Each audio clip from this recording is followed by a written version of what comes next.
Hare Krishna.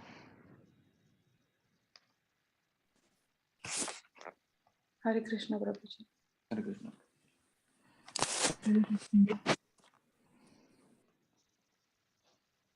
Am I audible? Yes, Prabhuji. Hare Okay. Krishna.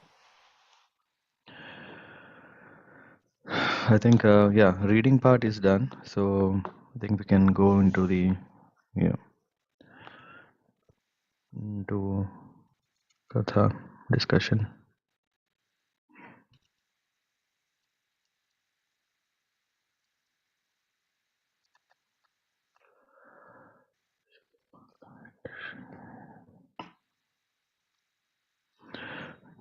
Now you can also see the text, if I'm right. Yes, Prabhuji.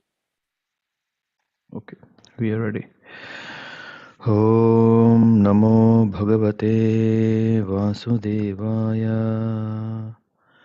Om Namo Bhagavate Vasudevaya. Om Namo Bhagavate Vasudevaya. We are in Śrīmad-Bhāgavatam, 3rd Canto, chapter number 25, titled The Devotional Service, no? The Glories of Devotional Service. So, the Glories of Devotional Service. This chapter is very, very important for everyone, whether he's a Gnani, whether he's a yogi, yeah, and even if he's a Bhakta. Yeah, so for everyone, there is a very, very important message that is presented in this chapter. Why? This is because it is the conversation between Devahuti and the Lord Kapila Muni. Devahuti is asking questions that are not just for her, because she's asking very intelligent questions.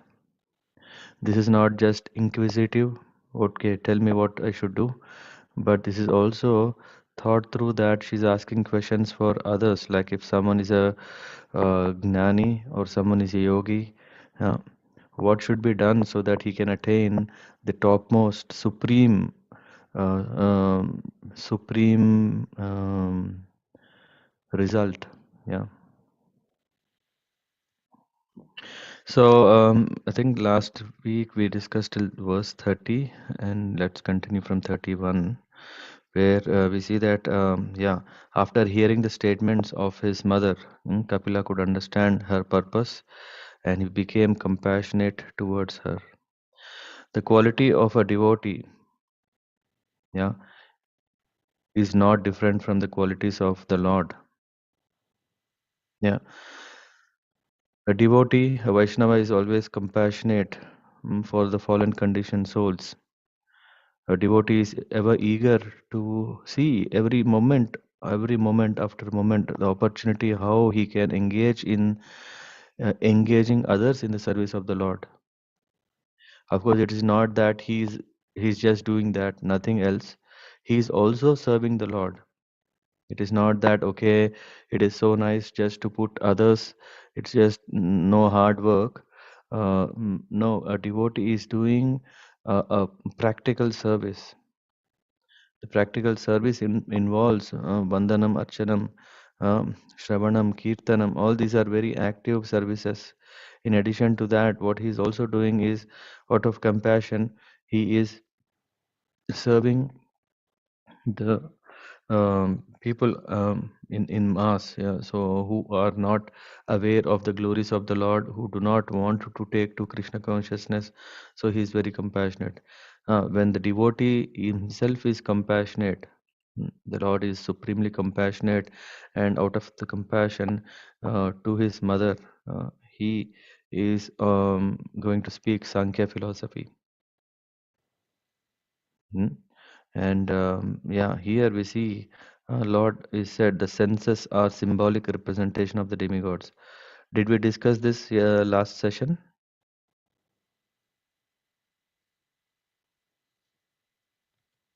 Can someone say?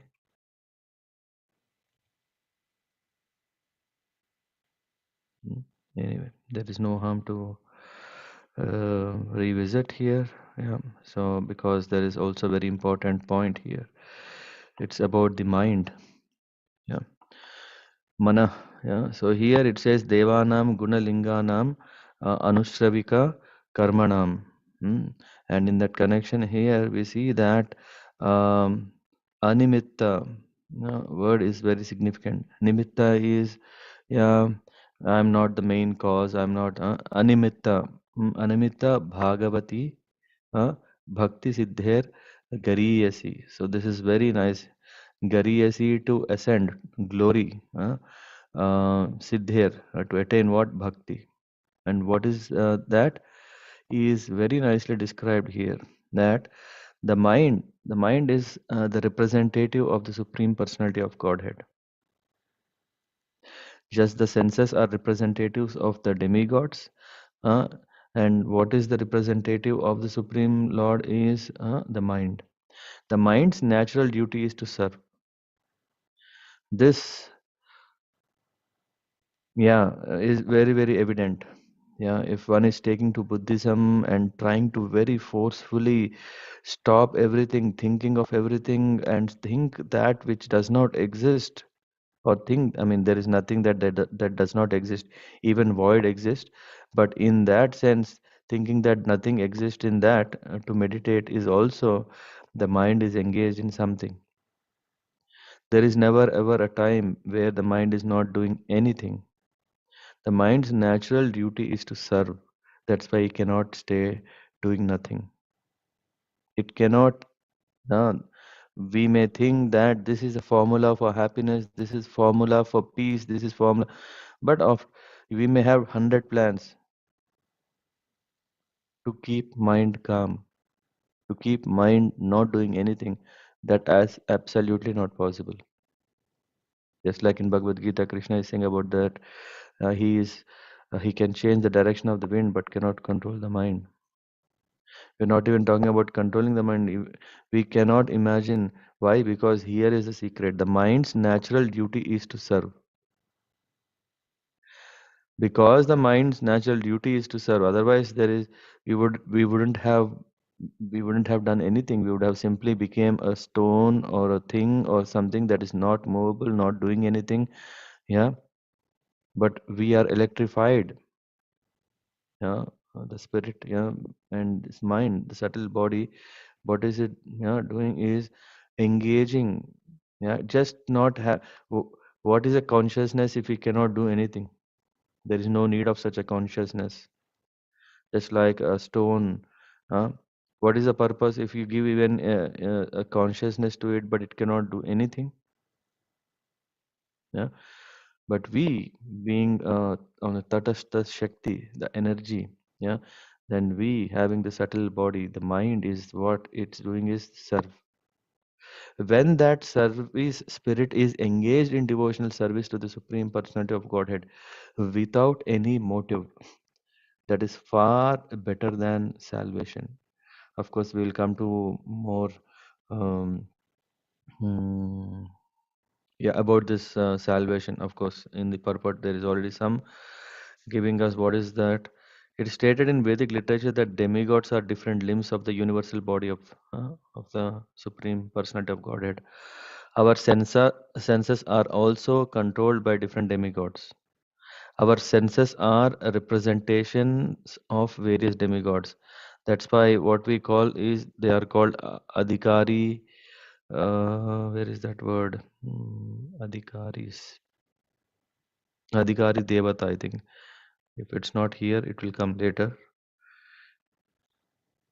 Yeah. But who is the adhikari of even these devatas? It is the Supreme Lord. When the service is ultimately aimed at the Supreme Personality of Godhead, the senses are in their natural position. So, which means it is something like our nature. When we are close to our nature, then only we are happy. Just like a fish can be happy only in water. Huh? So similarly, when we put our senses in the right way, in engaging in the right things, in the right environment, in the right nature, then we can be eternally happy. The Lord is called Rishikesha. He is the owner of all the senses. It's not we. And He is facilitating when we are engaging in His service. The senses and mind are naturally inclined to work. But when they are materially contaminated, they will they will yeah, contaminated for material benefit or for service of the demigods. The senses are called Rishika, and the Supreme Personality is called Rishikesha. Uh, so in that way, all the senses are naturally inclined to serve the Supreme Lord. This is called Bhakti. So that is the topmost understanding of our existence, of engaging our mind. It is not that mind is our enemy. Mind is indeed our friend. Why? Because through mind only we can engage in our service. Without proper consciousness, without the help of mind, we cannot attain this. Kapila said that when the senses without desire for material profit or other selfish motives are engaged in devotional service, that is, one is situated in devotion. If we are doing anything with an expectation of what I will get materially or spiritually, that is not bhakti.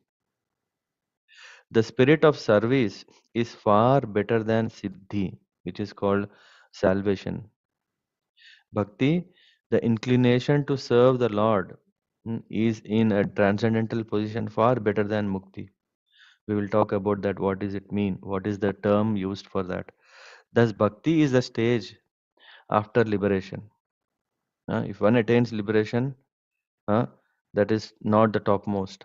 But when one attains bhakti, he is in the topmost situation. Unless one is liberated, one cannot engage the senses in the service of the Lord. When the senses are engaged either in material activities or, here we see very important, very carefully see this. When the senses are engaged either in material activities, what is the material activities? Only sense enjoyment of sense gratification, or in the activities of Vedic injunctions. What is Vedic injunctions? Karma kanda. That if I engage in the way of pleasing some demigods or following that and this, there is a motive. But when the same senses are engaged in the service of the Lord and there is no motive, we are not doing japa so that we can have a happy life. We are not doing japa because we want to, attain Vaikuntha planet. So there is no motive as such. Animitta, that is called animitta, and is the natural inclination of the mind. It is not that, okay, by going in the downward direction, I will join the sea. It is a nice union of so many rivers. It's so pleasure. That's why let as rivers, let's go into the sea. No, natural inclination of the rivers is anyway to go and join the sea, and through that they are serving so many living beings, and they are also serving the Lord in maintaining the creation. So, with no motive, there is no motive, animitta. The conclusion is that when the mind, without being deviated either by Vedic injunction, karma kanda, or by material activities, sense gratification, when it is fully engaged in Krishna consciousness or devotional service, the Supreme Personality of Godhead, it is far better than the most aspired for liberation from material entanglement. Hmm. Bhakti, dissolves the subtle body of living entity without separate effort. So here, this it gives us what is the benefit of bhakti? What is the benefit of uh, jarayati?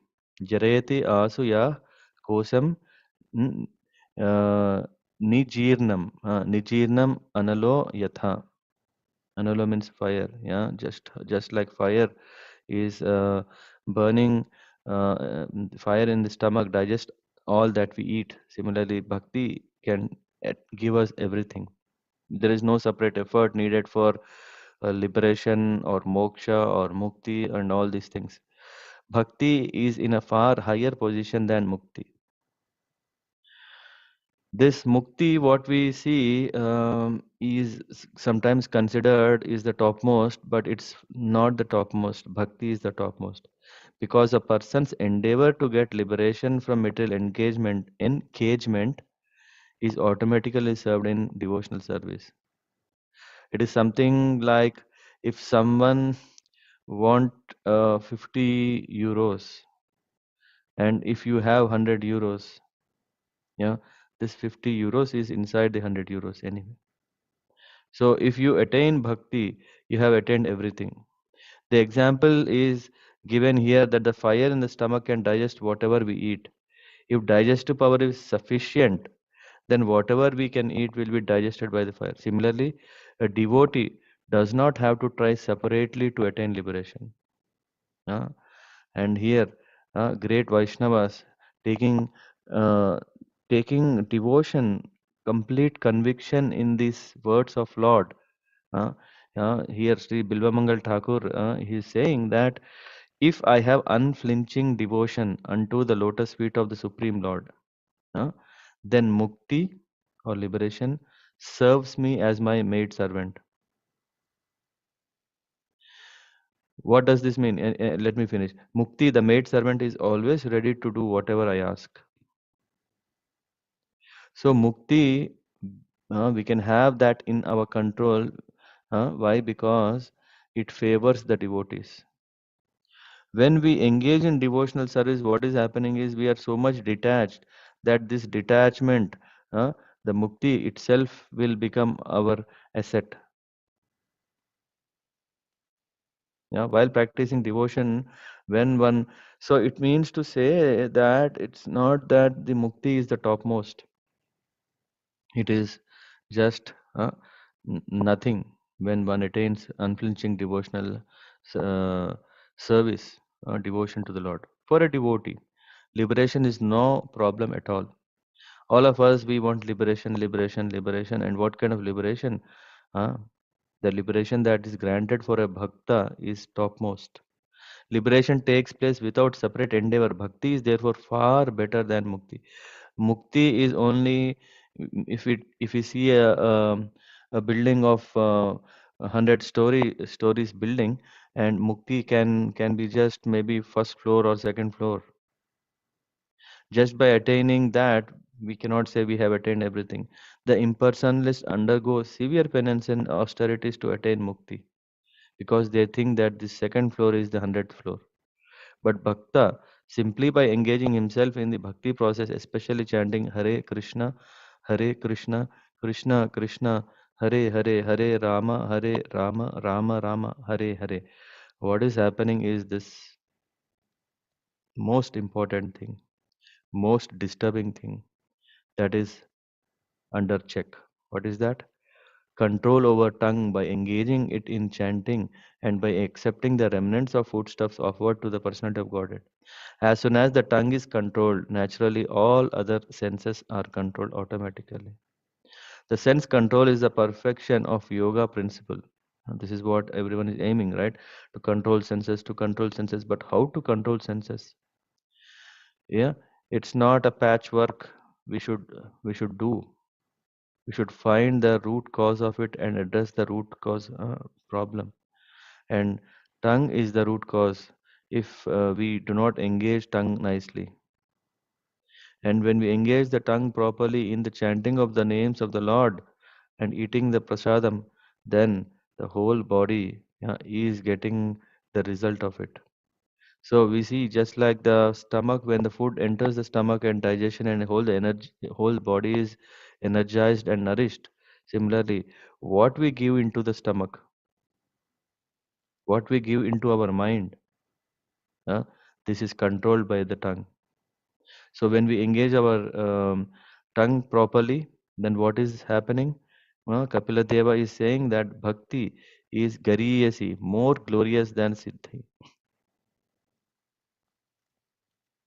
Yeah. So in that way, this state of yeah Siddhi is not so highest than compared to bhakti.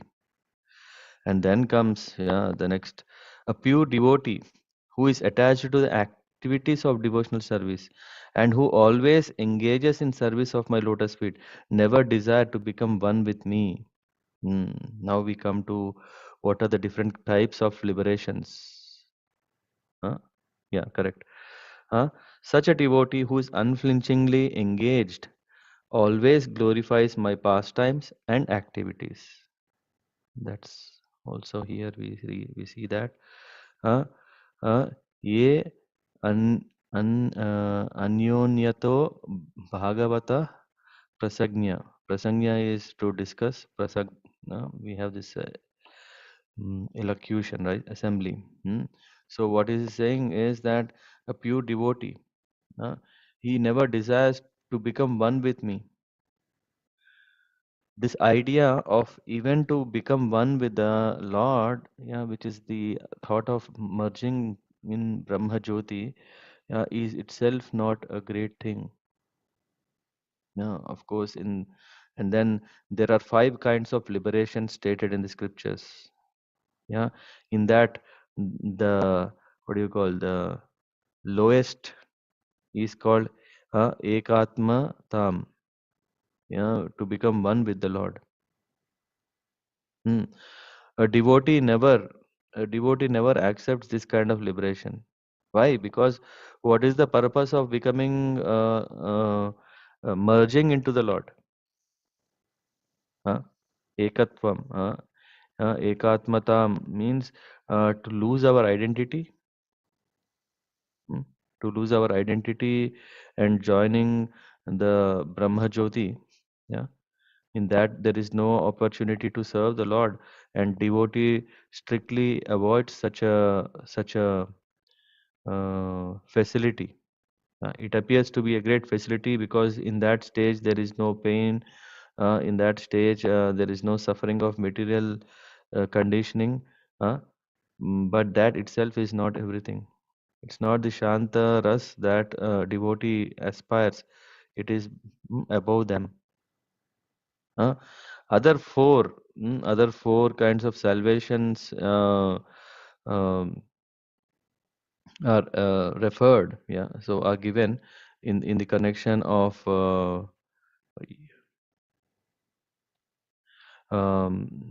yeah, these what do you call? Yeah, so we are talking about Sashti, Salokya, Samipya, Sarupya.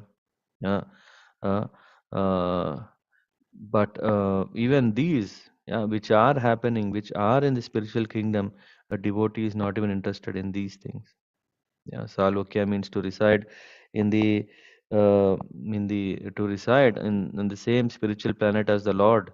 Sarupya means to have the same form just like the Lord. Sarsti means to attain all the opulences that like the Lord. Yeah. Uh, Samipya means remaining as an associate of the Lord. All these are options that a devotee can engage in the service of the Lord. These are also in service of the Lord, but a devotee never accepts even those because he doesn't want to have these kind of liberations. He especially despises as hellish the idea of becoming one with the Supreme Lord. uh, uh, Prabodhananda Saraswati, he says, Kaivalyam Narakayate. Kaivalyam, which is the topmost considered by Mayavadis, is considered by a devotee as hellish. That oneness is not for pure devotees. There are many so-called devotees who think that in conditioned state we may worship the Supreme Personality of Godhead, but that ultimately there is no personality. And then in the purport Prabhupada explains about what is the thing what happens when person has this kind of moksha which is entering into Brahma Jyoti. The greatest pleasure is to serve the Lord, and that does not exist for such a person. by who want to merge. Devotees are always thinking about how to serve the Lord. They are always designing ways and means to serve the Supreme Lord, even in the midst of the greatest obstacles of material existence. So for them, they would see even staying in material world is far better. Even they are ready to go to the hellish. Yeah, the narakayate, kaivalyam narakayate means thinking that um, that is even hellish than to be in material world and suffer and engage in the service of the Lord. It is clearly stated by Kapila Muni that bhakti activities or devotional service are transcendental to mukti.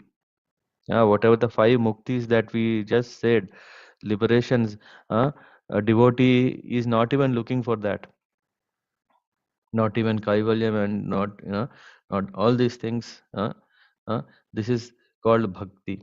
In bhakti, the only focus is just let me engage in service with no interest of what returns I am going to get, what comfort I will get, what facilities I am going to get.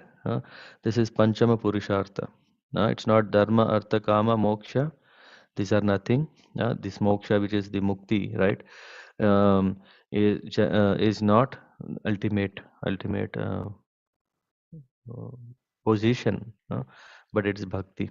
Generally, people engage in activities of religion, dharma, artha, kama, and ultimately they work with an idea that they are going to become one with the Supreme Lord, which is moksha, the mukti. But bhakti is transcendental to all of these. So, ritualistic activity for economic development and sense gratification, and after frustration in sense gratification, the desire to become one with the Lord are all completely rejected in Bhagavatam. What is the proof? I think in this purport, or there is maybe later purport will come. What is the proof? Hmm? Pure devotees worship the transcendental activities of the Lord in Vrindavan, Dwaraka, and Mathura as they are narrated in Śrīmad-Bhāgavatam and other Puranas. The Mayavadi philosophers completely reject them as stories. That is the difference between Mayavadi and a devotee. So, and then uh, mm, because of that, yeah, they cannot appreciate the stories of the Lord. And then here is saying, my devotees always see the smiling face of my form. Where there is a point for a Mayavadis to really appreciate the beautiful face of the Lord. Uh, and even here we have a description of the Lord. It's a smiling face of my form with eyes like a red rising morning sun. Aruna.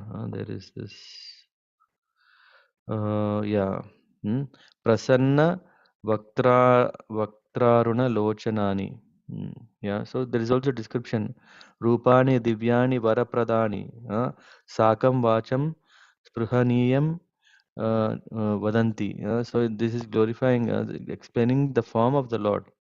Uh, but what is happening? Hmm.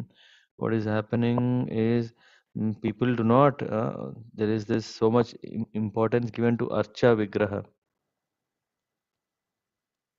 Here it's all about Archa refers to the form which we can worship in our present condition.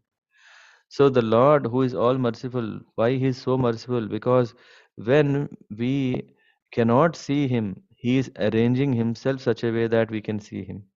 That is what is Archa. Actually, in our present state, it is not possible to see the God in his spiritual form because our material eyes and senses cannot conceive the spiritual form. This is also given through an example.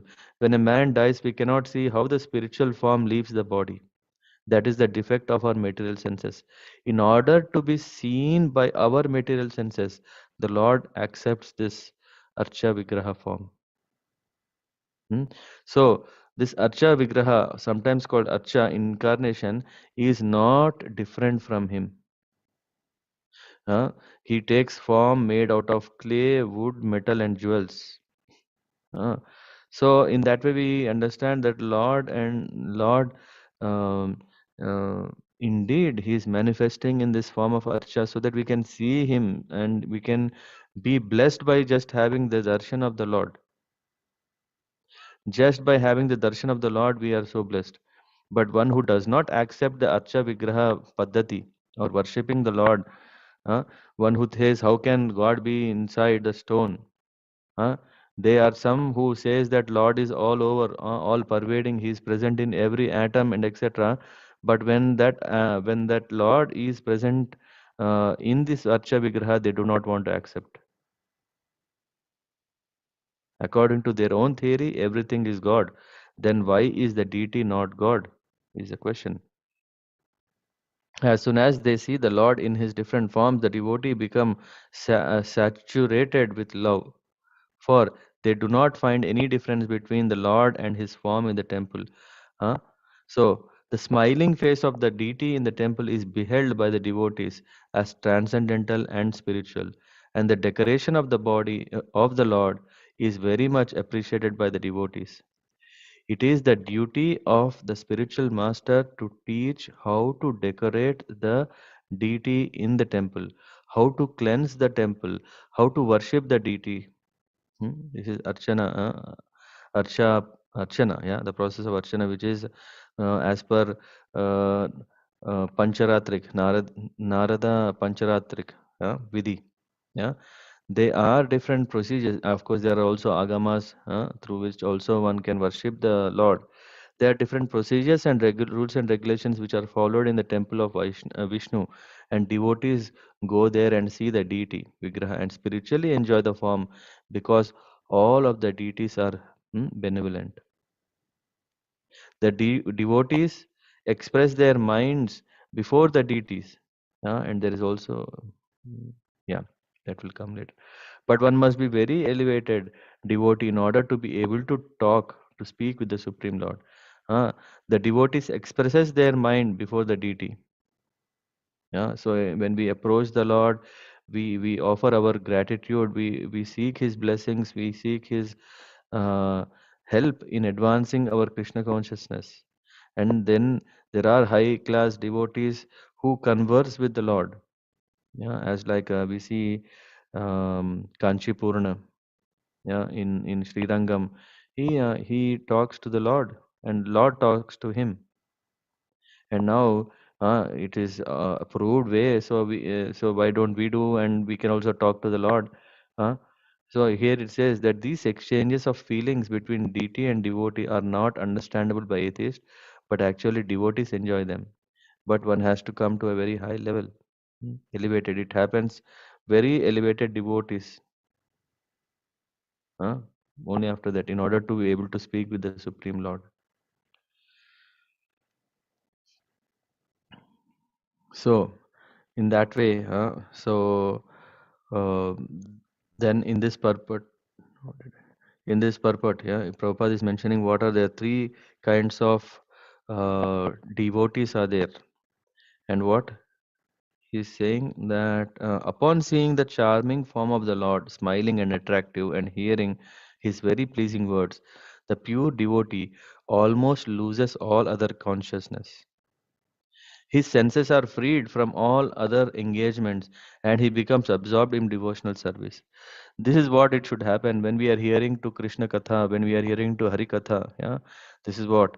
Yeah, I mean, I remember when next to my room there was a big Varadaraja Swami temple. Yeah, and yeah, which means, and these Vaishnava temples are always surcharged with kathas and some cultural activities, of course more focused not for showing what is Indian culture.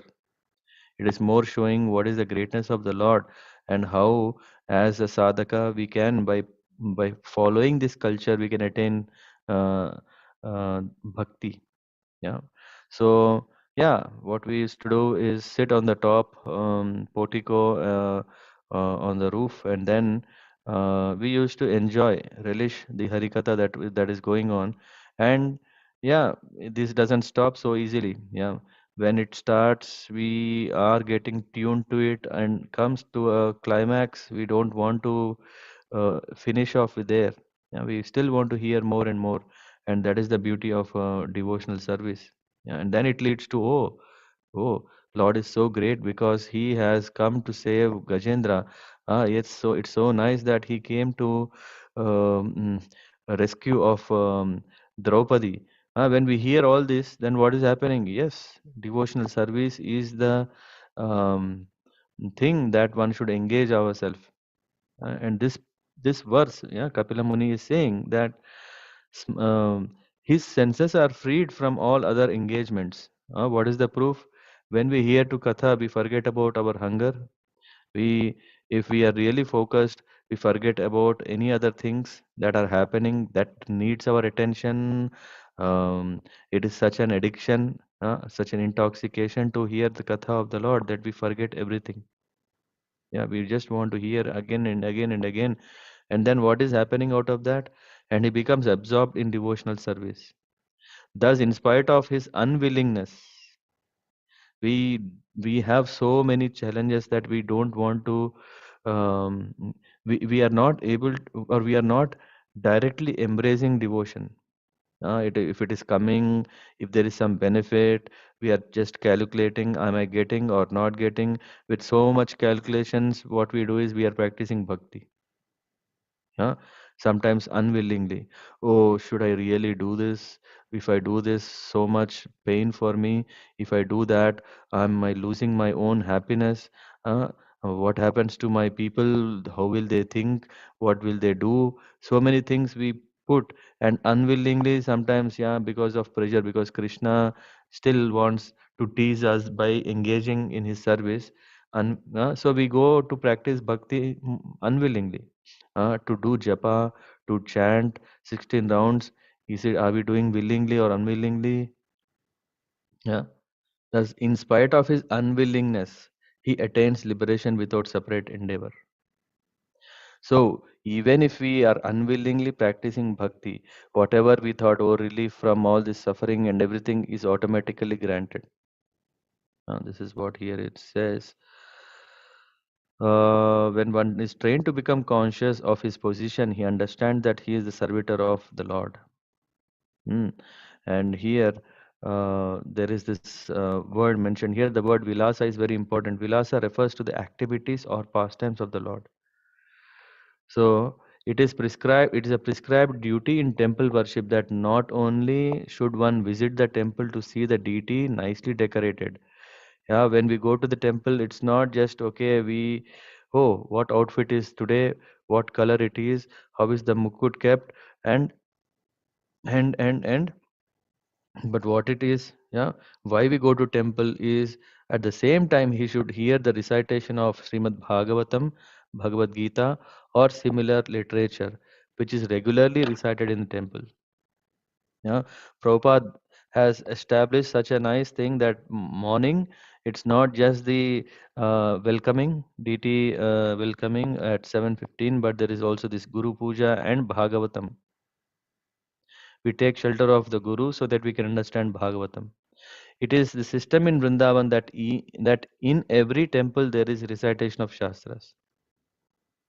If you see, there is a book, they open, they read, and I have seen when I was in Vrindavan, opposite to our accommodation, there is another ashram. Yeah, and um, we know this that where there is gate, yeah, for a watchman there is also small um, a cell, a cell where he can sit or rest a bit. uh,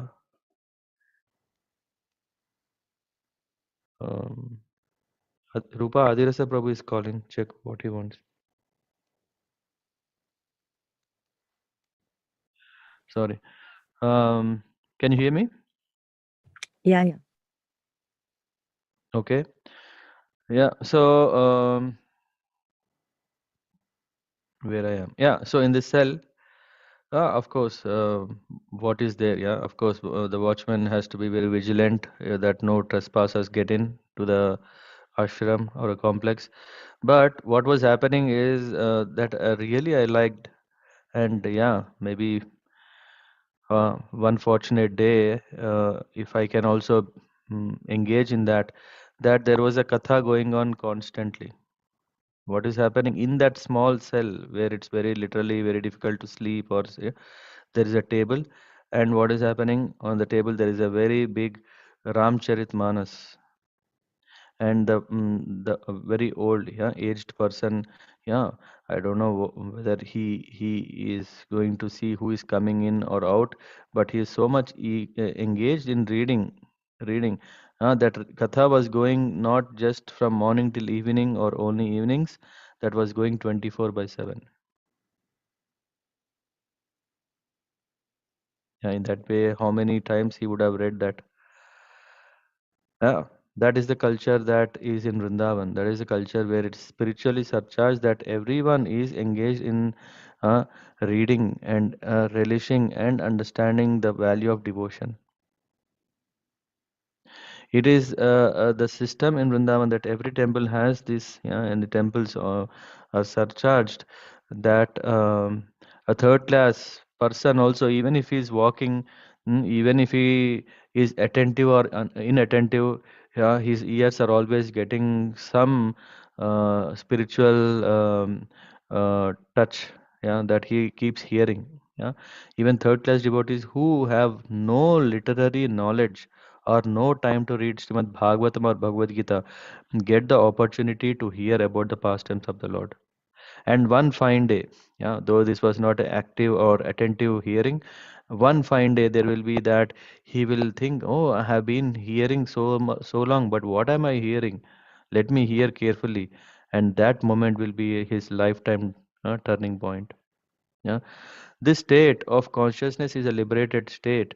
Lord Chaitanya Mahaprabhu, this is very important. He says, therefore, recommended five important processes to chant the holy names of the Lord. Hare Krishna, Krishna Krishna, Hare Hare, Hare Rama, Rama Rama, Hare Hare. One. Second, to associate with devotees and serve them as far as possible. Sadhu Sangha, second one is so powerful. Then Bhagavad Shravanam, to hear Srimad Bhagavatam. Then four, to see the decorated temple and the deity, and if possible, yeah, and to live in a place like Vrindavan or Mathura. So these five items alone, of course, in Nectar of Devotion we'll see 64, but here is saying of them, if one really, if we are challenged by time or any other second, if we follow these five, our life is successful. Uh, these five alone can help, alone can help a devotee achieve the highest perfectional stage. So here, that third class devotees can also imperceptibly achieve liberation, is accepted in all Vedic literatures. In this connection, what we understand is that liberation, which is mm, what we get, these five muktis, uh, devotee is not even getting that five. He is getting above that. What is that called? It is called vimukti. Vimukti means a very special kind of liberation. That liberation cannot be attained by our own efforts, but by our own interest. It is attained only by devotional service. Because in that there is no intention for our own benefit. That is called vimukti.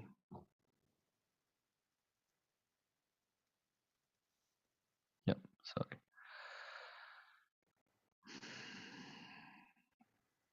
So, and yeah, then thus because he is completely absorbed in my thoughts, atho vibhutim, mama maya vinastam, aishwaryam ashtangam, anupravrittam. So here he says that thus because he is completely absorbed in thought of me, the devotee does not desire even the highest benediction obtainable in the upper planetary systems. Yeah, so here I mean there is further explanation that um, um, just by worshipping me, yeah, there are so many other places, material places, very facilitated, but that's not ultimate. By the grace of Lord, a devotee can achieve wonderful success simply by willing, but a real devotee does not like that. Just if we want, it will be given. Lord Chaitanya Mahaprabhu has taught that one should not desire what all these things. What should one desire is mentioned here. Chaitanya Mahaprabhu Sikshastakam. Mama Janmani Janmanishware Bhavatat Bhaktir Ahaituki Tvai. What is that? One Nadanam Najanam Nasundarim Kavitam Va Jagadisha Kamaye Mama Janmani Janmanishware Bhavatat Bhaktir Ahaituki Tvai. And this is what here says. One should simply aspire to be absorbed in devotional service of the Lord, even if one does not get liberation, but has to continue the process of birth and death unlimitedly. That is okay. I can take birth again and again, but what I want is opportunity to render devotional service to the Lord. Actually, however, to one who engages in Krishna consciousness, liberation is already guaranteed. Hmm. Bhagavatim Bhadram. Devotees enjoy all benefits of higher planets and Vaikuntha planet also. It is mentioned here. In the Vaikuntha planets, everything is eternally peaceful. Yet a pure devotee does not even aspire to be promoted there. But still he gets that advantage. He enjoys all the facilities, even during the present lifespan. Hmm. Not even thinking, okay, after death, what will I get? Even in this, as devotee is always connected to the transcendental um, connection, due to which he is having that facilities even now. Yeah. So in that way, so that is the glories of this. And then here he's saying, oh, he's telling my mother, devotees who receive such transcendental opulences are never bereft of them. Here is saying, whatever I have said, whatever the devotee will get, that is imperishable. It is not like a Brahmajyoti position, like after some time one falls down, or if he is going to Mahar Loka, Janar Loka, Tapar Loka, all these things, after the effect, I think that is the word used, after the effect is gone, so far, yeah, yeah, maybe in this different purport. So, yeah, it is not permanent. But Lord is saying, one who practices devotion, one who receives such transcendental opulences are never bereft of them. Neither weapons nor the change of time can destroy such opulences. Because the devotees accept me as their friend, their relative, their son, preceptor, benefactor, and the supreme deity, they cannot be deprived of their possessions at any time. What kind of assurance we need? We are taking to that marga where there is no loss at all, no loss for all time. Yeah. Even if we are investing in some funds or if we are investing in some relationships, there is always a risk and there is always a end. But here, what we get, it's permanent. The reason for freedom from destruction is also described. The devotees accept the Supreme Lord as the most dear personality and reciprocate with Him in different relationships. Yeah. Therefore, any relationship in which we accept Him is eternal.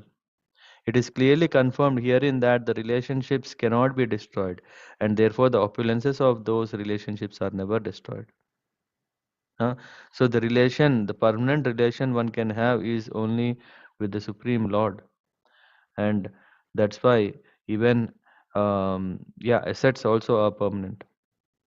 From this verse, we can learn that we can love the Supreme Lord as our dearmost object, and there will be no cheating, no end to such love.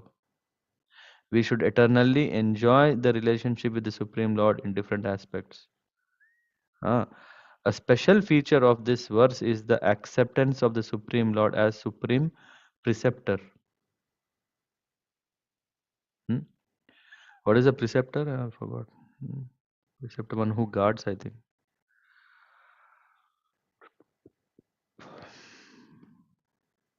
A teacher, instructor. Yeah. Bhagavad Gita was spoken directly to the Supreme Lord and Arjuna accepted. Similarly, we should accept only Krishna, the Supreme Spiritual Master. Hmm. Krishna, the Supreme Lord, should be accepted as one's best friend. He will never cheat. Yeah. So the conclusion is that the time influence cannot be destroyed, and therefore the opulences of the Supreme Lord are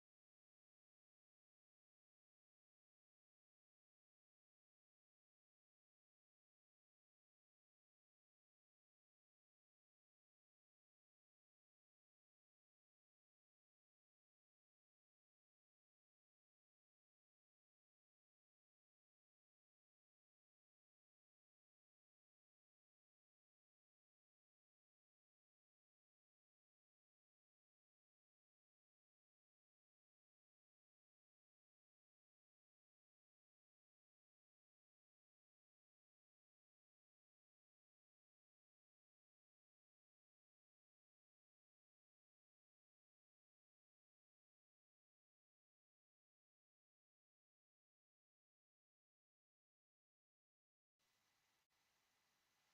Hare Krishna. Yeah, now Hare we Krishna, can hear. Prabhuji. Okay, I don't know where I got skipped.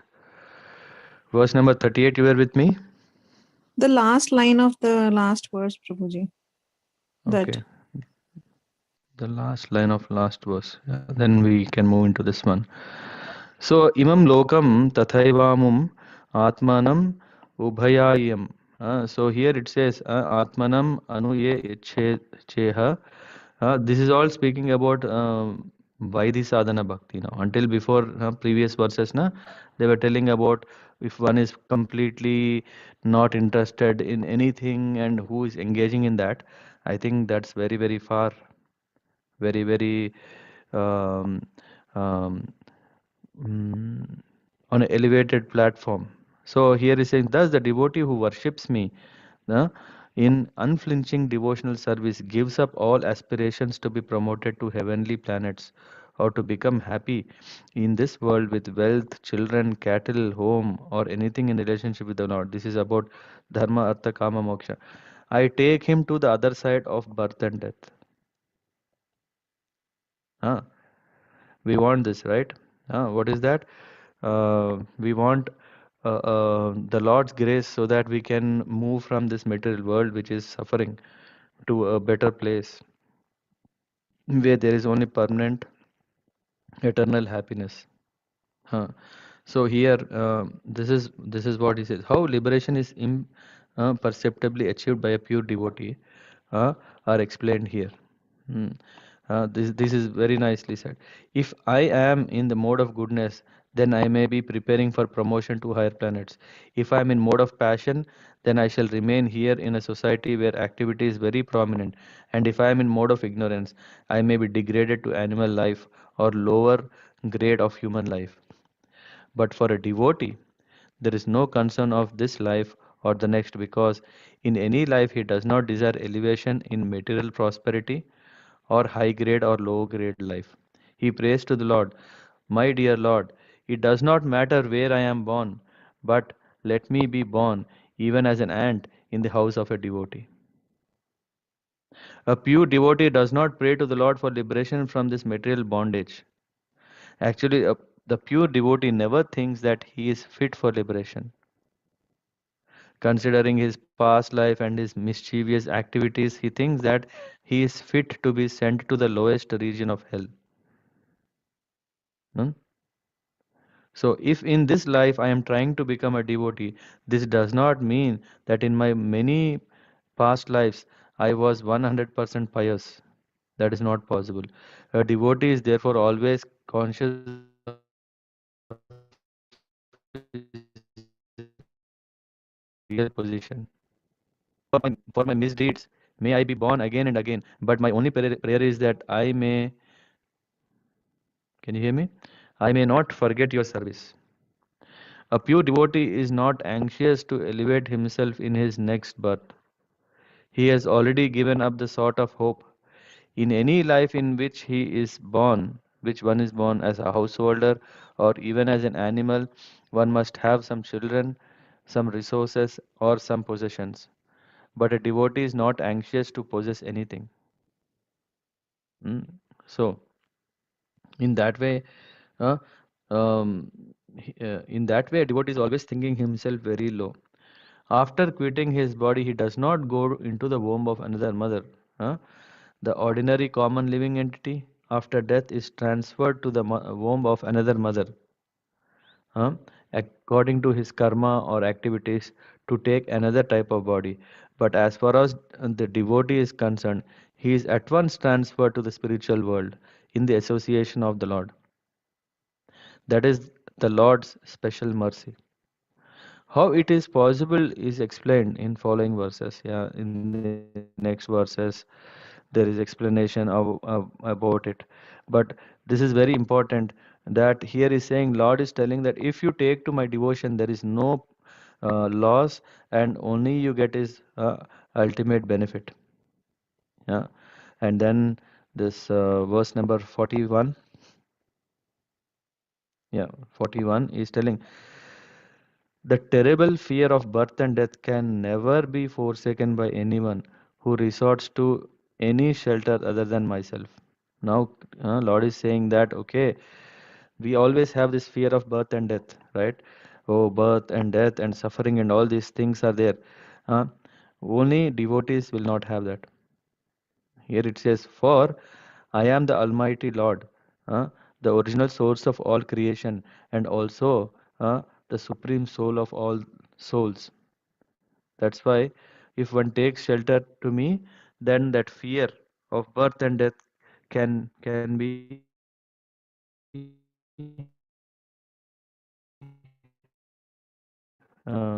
given up. One cannot surpass the cycle of birth and death unless one is favored by the Supreme Lord. The same concept is confirmed herein. One may take to the system of understanding the absolute truth by one's own imperfect sensory speculation, or one may try to realize the self by mystic yoga. But whatever one may do, unless he comes to the point of surrendering to the Supreme Lord, no process can give him liberation. It is only the Lord who can give liberation. What is the liberation? Freedom from birth and death. This is proved. Lord Himself is telling here. And now you see this word. Vimukta. Vimukta manina. Huh? Lord Brahma and other demigods prayed to the Lord when Krishna was in the womb of Devaki. What did they pray? My dear lotus-eyed Lord, there are persons who are puffed up with the thought that they have become liberated, or one with the God puffed up way. Their intelligence is not lauded. They are less intelligent. It is stated that their intelligence is not even purified. In purified intelligence, what happens? Hmm? A living entity cannot think otherwise than to be intelligent. Usually, what we do is through intelligence, we want to go high, high, and high. Always want to grow because manager, head, director, and all these things come by. We are intelligent. But what is true intelligence here is that one uses such a intelligence and come to a point that it is that I am only a servant. That is the perfect intelligence. Bahunam janmanam ante gnanamam mam prapadyante vasudevam sarvameti samahatma sudurlabha.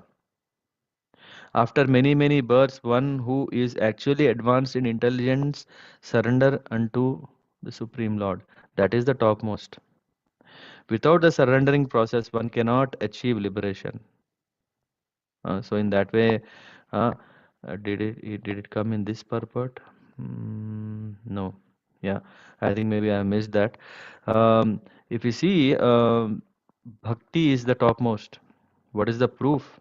Sukadev Goswami, who is an impersonalist, four Kumaras who are impersonalist, only after appreciating bhakti they attain perfection. With the impersonalistic idea, uh, with with uh, with that they couldn't relish the glories of the Lord. After they appreciated, then they became devotees to and attain perfection. One should not be satisfied simply with knowing that one is Brahman. He must engage himself in the service of the Supreme Lord. That is bhakti. Hmm? Bhagavatam says that because non-devotees neglect the transcendental, loving service of the lotus feet of the personality of Godhead, their intelligence is not sufficient, and therefore these persons fall down. The living entity must have some activity. If he does not engage in activity of transcendental service, he must fall down to material activity. As soon as one falls down to material activities, there is no rescue from the cycle of birth and death. It is stated here by Kapila, Lord Kapila, without my mercy, Nanyatra Mad Bhagavata. The Lord is stated here to be Bhagavan, the Supreme Personality of Godhead, indicating that He is full of all opulences and is therefore perfectly competent to deliver one from the cycle of birth and death. What does this mean? If we want to get something, we have to go to the person who can give it. If we want this birth and death, the Lord is saying, yeah, you come to me. I can give you freedom from cycle of birth and death. He is also called Pradhana because he is the supreme. Pradhan means to give. He is equal to everyone. But to one who surrenders to him, he is especially favorable. Again, back to our ninth chapter, verse number 25. It is also confirmed in Bhagavad Gita that Lord is equal to everyone. No one is his enemy and no one is his friend. But that to one who surrenders to him, he is especially inclined. Uh, Otherwise, if you don't understand this and do not surrender, otherwise one may go in on many lives and many times attempt other processes of liberation, but won't be successful. So here is saying that this process of devotion, this Vaidhi sadhana bhakti is very important because we are not in this raga anuga bhakti where just by seeing the Lord's form we fall flat, and just by seeing him we start crying out of great affection. We are not in that mood. So we have to practice this Vaidhi sadhana bhakti. Yeah, so this is what he said. And then what will happen? Yeah, is said in this that one can be free from fears of birth and death. And then Krishna is clearly mentioning here in this verse, he is saying that what is he saying? Mad means mad bhayat, out of fear of me. Uh, there are so many. Yeah, we may think, okay, but what to do about worshipping Sun, Indra, and all the demigods? He's saying that if you take shelter of me, you don't have to worry anything. Why? Because even uh, even if you see the sun shines out of fear of me, the Lord of clouds, Indra, sends forth showers out of fear of me. Fire burns out of fear of me, and death goes about taking its toll out of fear of me. So everything is out of fear, serving whom? The Lord. So everything is under the control of the Lord. And I think here we will get this Adhikari, yeah, Adhikari Devatas. These different demigods or directors such as Chandra, Varuna, Vayu, Indra and all are called Adhikari Devatas. The demigods are departmental heads, uh, uh, which means it is the Lord has arranged through them this services so that they take care of everything. No one should think that nature is working automatic. Yeah. People may think, Big Bang ideology, that okay, everything is happening on its own. There is no God. Uh, it's only one is foolishly thinking like that. No, that's wrong. Because everything, as per Vedic literature, we see that for everything there is a director, a head of that particular department who is serving so that everything is maintained. Nityo Nityanam Chetasa Chetananam. The demigods are all ordinary living entities. But what is the difference? But due to their faithfulness, their devotional service attitude, they have been promoted to such posts. Hmm. So this is what if one becomes a devotee, the Lord is engaging such a devotee in his service. It doesn't mean that a servant has become the Lord. A servant is still a servant. Servant is still in fear of making sure that his service to the Lord is perfect. He is not a carefree person that he can do anything, everything, but he is also under the direction of the Supreme Lord. The Supreme Lord has a huge government and he requires assistance. The demigods are considered his bodily limbs. Yeah? These are descriptions in Vedic literature. Uh, Under these circumstances, everything are working under the direction of the Supreme Lord. Uh, Maya Dyakshena Prakriti Suyate Sarcharacharam. Yeah, so the natural laws are being conducted under his superintendence because he is in the background. Everything is being performed punctually and regularly.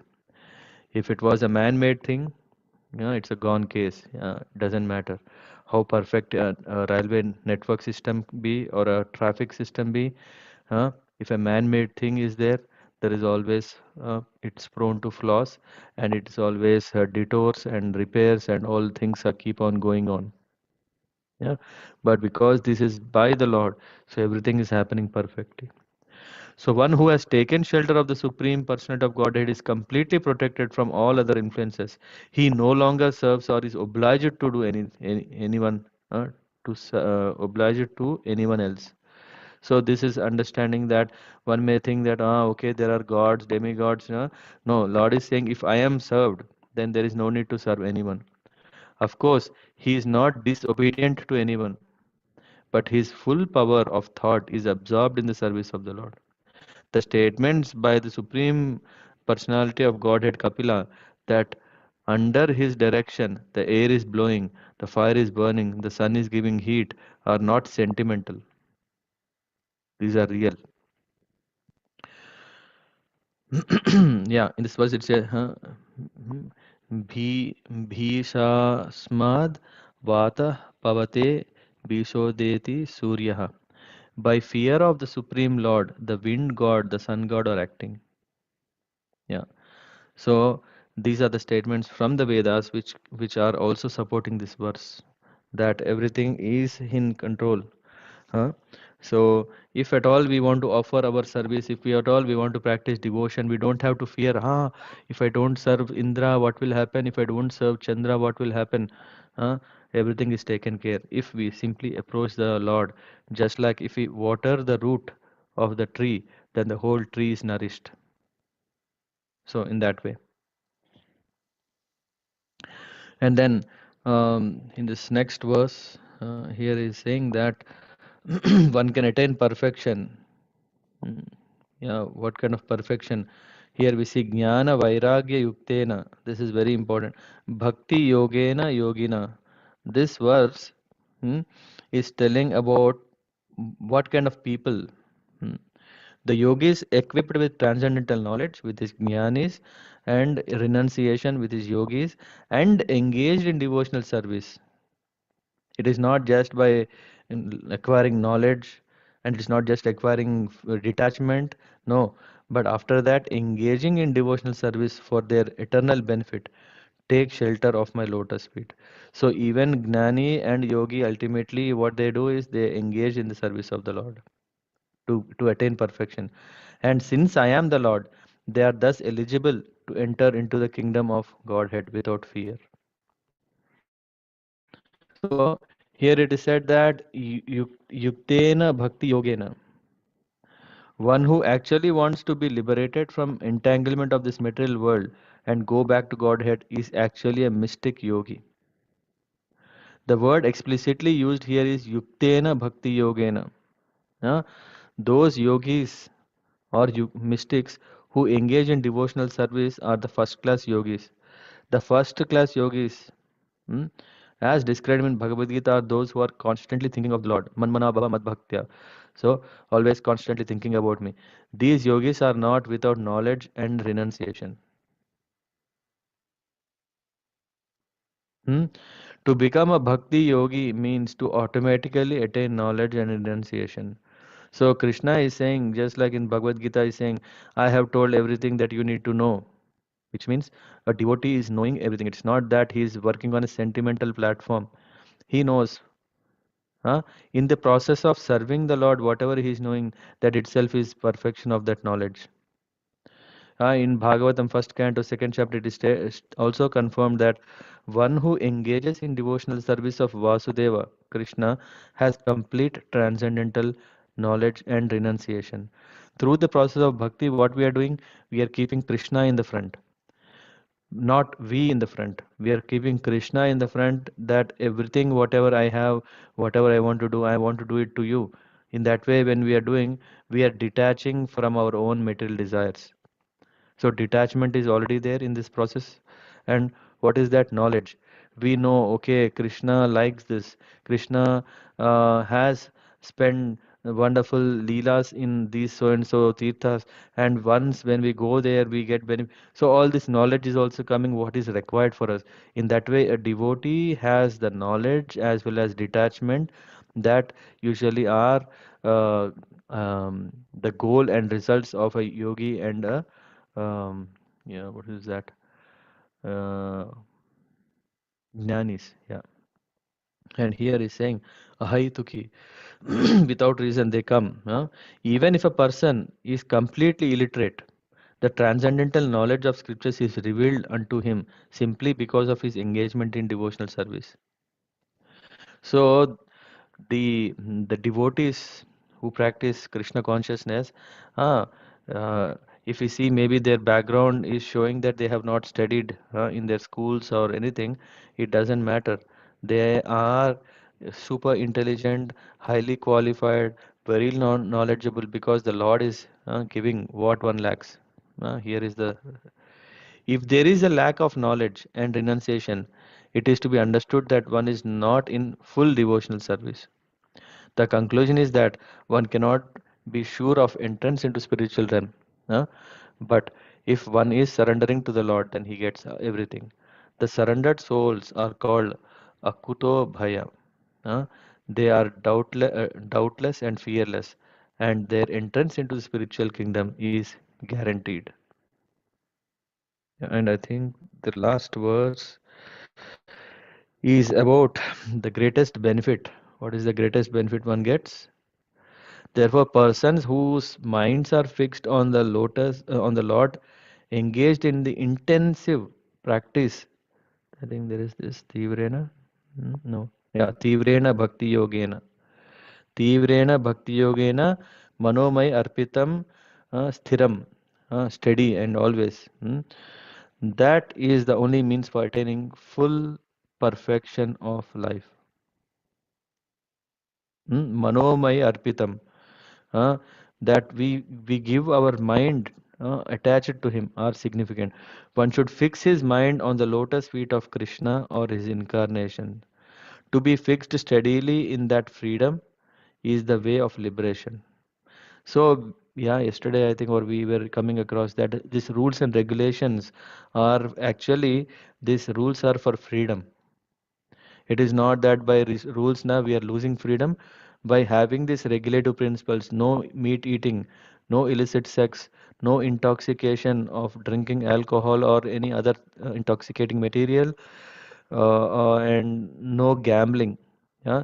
These regulations are not like binding us like a slaves. We are slaves, and to be free from them, we have to follow some diet.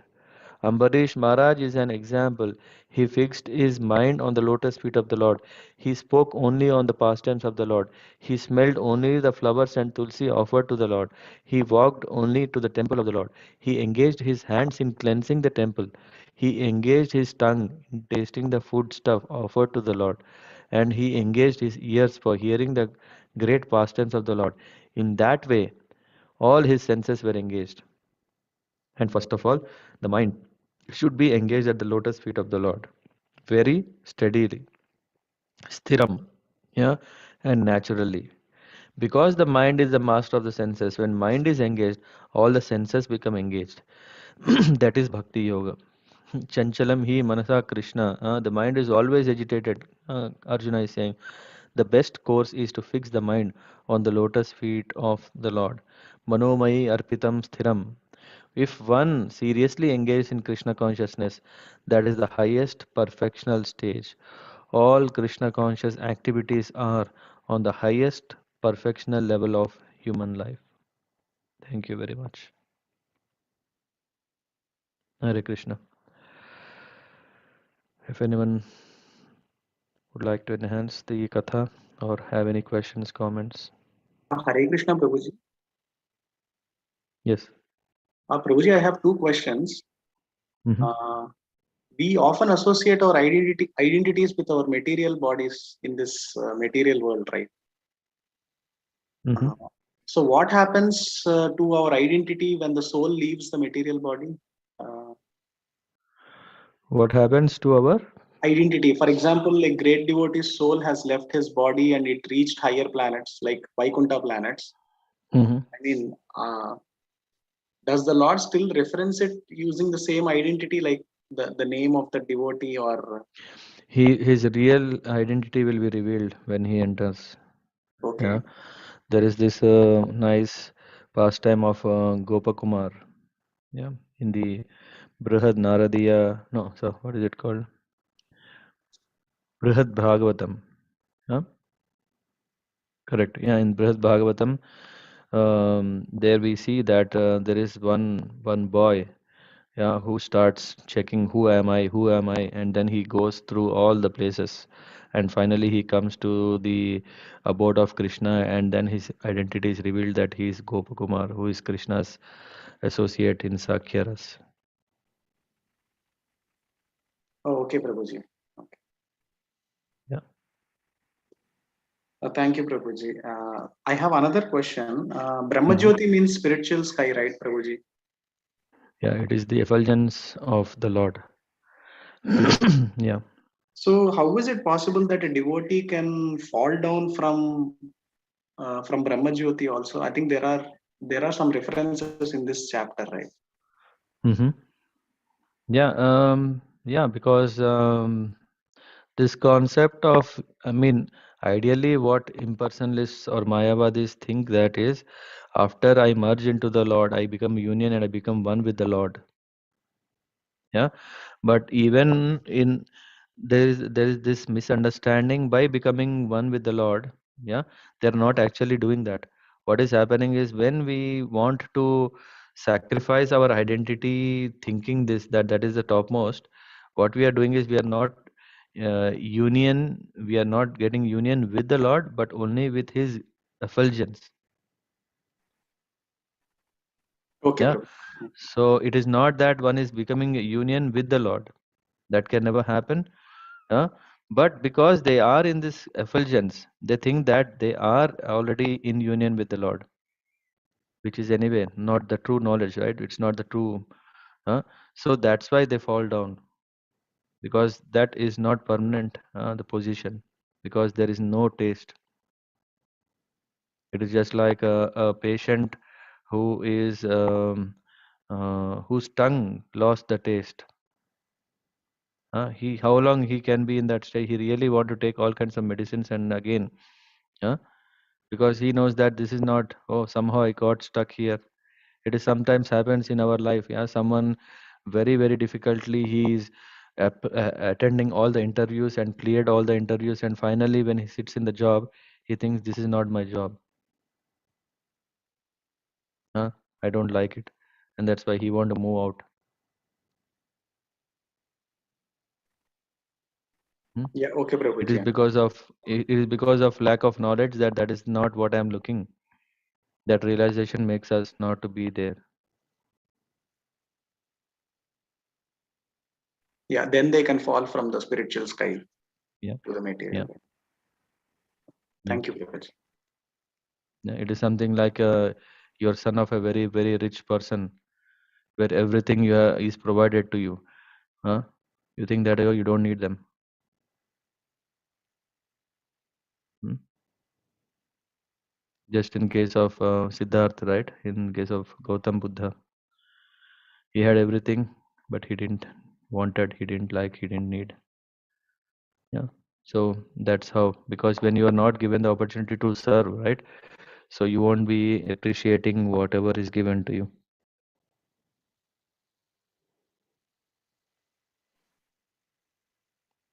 You always, I mean, it's something like your journey, your search didn't end. Whatever we thought that will end, but after realizing it's not the end, we will again do something.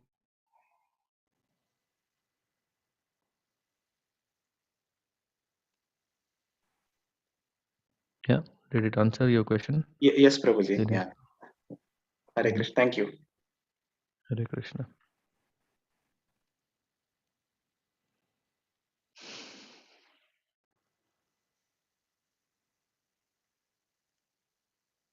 Anyone else want to ask or share anything? Hare Krishna, Prabhuji. Hare Krishna. Thanks, Prabhuji, for the nice chapter. And regarding the muktis also, I have a question, Prabhuji. Mm-hmm. So, there is Sapeksha Mukti, Sayuja Mukti, right? So, Sapeksha Mukti is like being with the Lord and serving the Lord, Prabhuji. The one that you are mentioning about Sapeksha. Yes, Prabhuji. I mean, because you said one type of mukti where they are also serving the Lord, right? Yeah, in And all these are serving the Lord. Yeah, there is this Alokya Mukti is to be in the spiritual world and serve the Lord only. That is also service. It's not without the intention of serving the Lord, one cannot attain even Salokya or yes, Prabhu. Sarupya or Sayujya, Yes. So Sarshti. These are yes, Prabhuji. So bhakti is also serving, and there is what is the difference then? Mukti is also serving the Lord, right? But you said vimukti is even greater. So yeah. and Mukti is something like you can ask our Varsha Mataji. She has so many muktis in her living room drawer. Yeah, there is what is that? Pain mukti you have? I forgot the names. Yeah, Hmm? yes, Tirupati, those are Ayurvedic medicines. So many muktis are there. Yeah. In that way, there is a mukti for pain. There is a mukti for suffering. Yeah, so mukti itself means relief. yes, Yeah, Prabhuji. but what kind of relief? Yeah, is the next. Yeah, when we talk about dharma, artha, kama, moksha, this moksha is also a kind of what? The state where there is this relief from the material conditioning. So mukti of pain of material conditioning is called moksha, which is just a kind of a beginning, or a stage of something like if someone has uh, pushed hard his face into water, someone is pushing it in. After some time, when he brings him up, he feels a relief, right? So relief from that suffering is a mukti, and relief from material suffering is called moksha. Yeah, that's a kind of a mukti. And then there are different levels of these muktis. Then there is Sarujya Mukti and Sarupya Mukti, Salokya Mukti, Sarshti. These are muktis. Still, yeah, it is so nice, right? I may think, oh, so nice to be personally with the Lord, with my four arms. Come on, it's so cool, right? And then I can do so many things. One hand with the phone, and one hand with the laptop, and two hands I can still offer to the Lord. So nice, no? Huh? No, but in a devotee, yeah. So even if one is looking of such a kind of opulent service, yeah, I want to serve the Lord with all opulence, yeah, yeah. Even in that, there is still something that okay, there is a relief of suffering. But the topmost level of bhakti is, yeah, it doesn't matter where you put me. Even if you are putting me in suffering, if I mean, able to remember you and serve you, yeah, I don't care of this mukti, because in the mukti there is still our benefit. There is still something we get. But Yes, in the vimukti, there is a stage that I'm not thinking anything about my benefit of my relief. Hmm? yes, That is vimukti. Special. What do you call? A special kind of stage that's called vimukti. yes, Prabhuji. Understood. So the difference, but it's very high stage, which is very difficult. That's why the verse number 39 to 44 are more for us. Why the sadhana bhakti? Because other things are like um, just by seeing the archa vigraha, or just by immersing, or this is called a raganuga bhakti. And then there comes Ragatmika Bhakti. So these are first class devotees. Yeah, Kapila Muni. So Devahuti was asking not a question only for the benefit of herself, for the benefit of Gnani.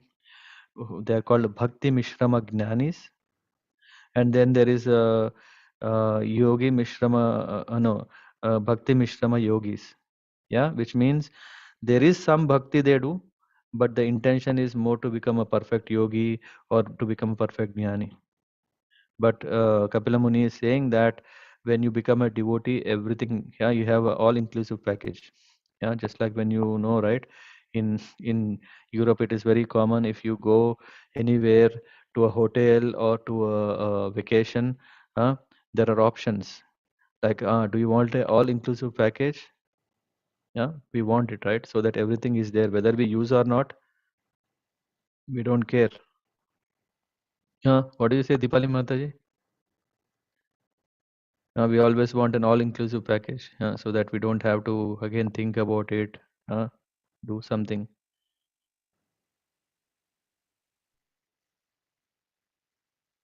No. Yeah, she's devotee, no? So she doesn't care. Yeah, but yeah, so we look for something very all-inclusive package where everything is there, and bhakti is such a package where everything is there, whether you use or not. Yeah, you really don't care. Yeah, but everything is there.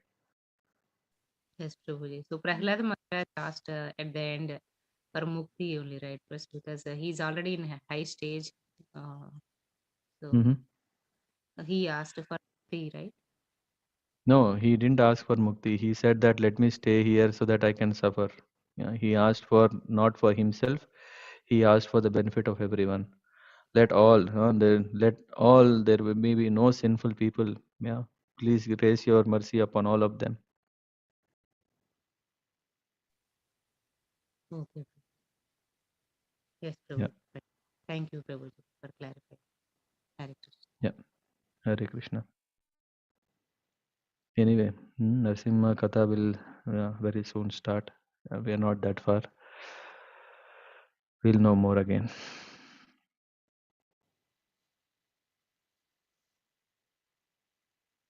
Okay. And thank you very One, much. Have a nice, yeah.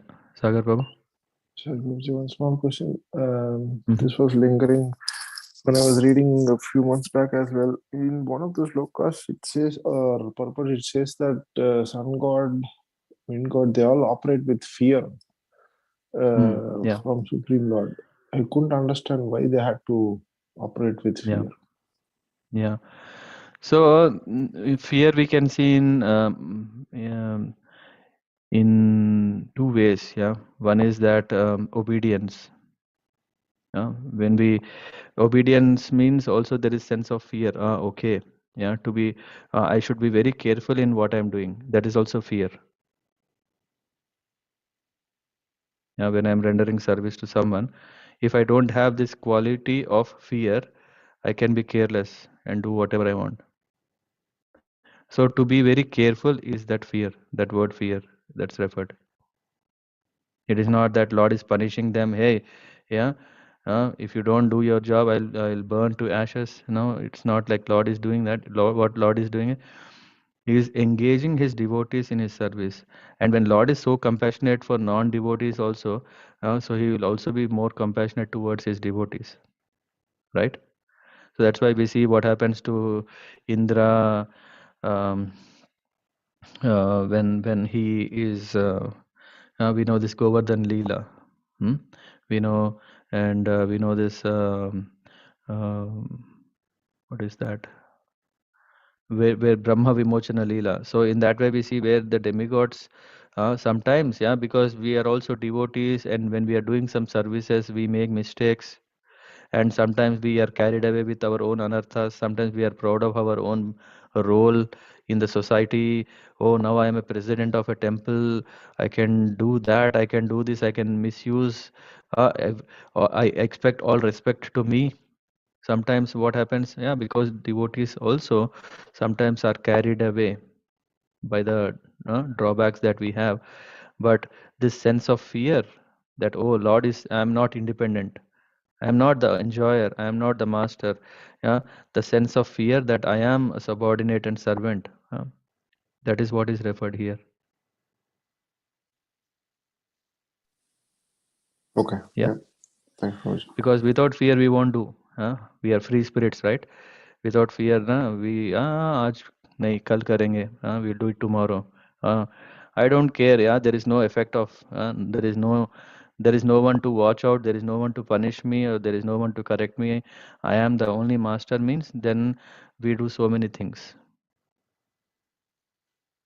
But because I am given a responsibility, I have to do it very duly and do what is it called? Do diligently? No, Due diligence. due diligence. Yeah. With that, that is what is fear referred to. Okay, Prabhuji. Yeah, we should fear in our service. Otherwise, we cannot do 100% justice to the service.